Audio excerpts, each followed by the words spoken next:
Is Nancy Pfotenhauer. She's an advisor for the McCain campaign. Nancy, thanks for being with us this morning.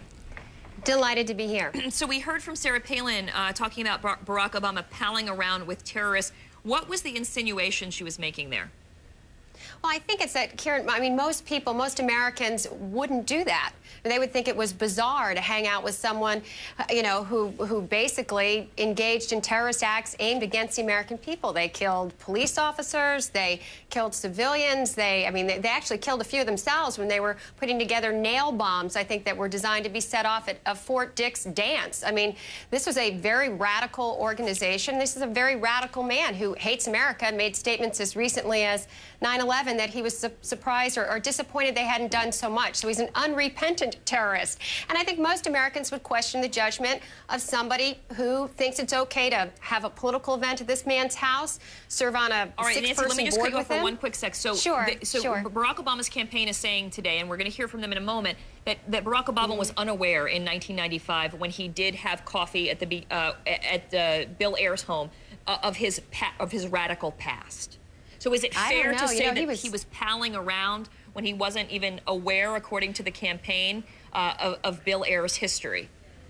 He was 34 years old. He certainly should have been aware of it. And this is that very exclusive Hyde Park, Chicago neighborhood. They certainly, I mean, that's a shocking kind of spin. I can't believe that they're asserting that. It's not just Bill Ayers. His wife was also a known terrorist. I mean, this was a very famous situation because Mr. Ayers also belonged to an extremely prominent family in Chicago. So this was a very well-known situation. If he didn't know who he was hanging out with, Nancy, that's maybe a bigger problem. Nancy, I want to ask you this. Why are we talking about this right now when the economy is in a very bad way?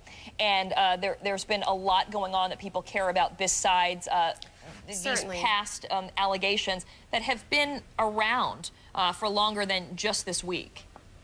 Oh, certainly. Well, first of all, we talk about the challenges facing this country every single day. In fact, I was saying 2/3 to 3/4 of every speech that I believe Senator McCain and Governor Palin make are focused on how we turn the economy around, how we start creating jobs. So most of our attention has been focused on that. However, we're 4 weeks away from Americans pulling the lever on who will be the next commander-in-chief. And Barack Obama, frankly, misrepresents some of his associations, like the Resco thing, and most Americans also don't get a sweetheart deal on their house from a convicted felon. I mean, this is at worst, or at best, rather, this is a question about his judgment. But we think he misrepresents these associations the same way he misrepresents his record on issues, whether it's raising taxes, increasing spending, Second Amendment issues, public financing. He's, you know, he swore on practically a stack of Bibles. He certainly did it several times on the record that he was going to take public financing, and as soon as it became politically expedient to jettison that promise to the American people, he did so.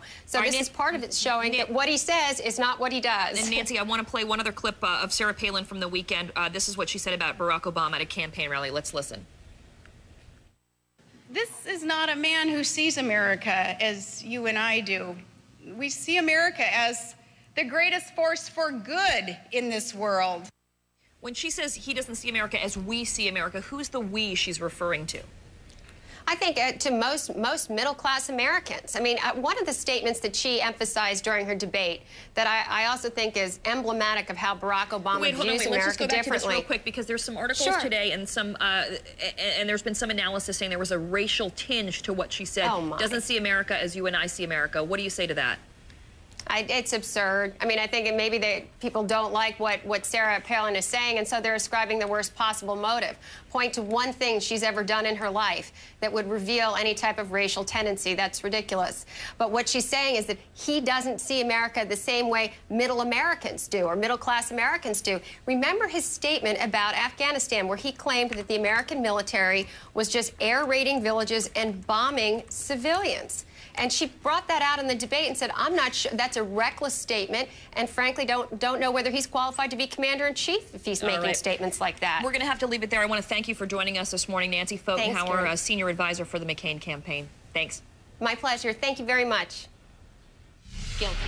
The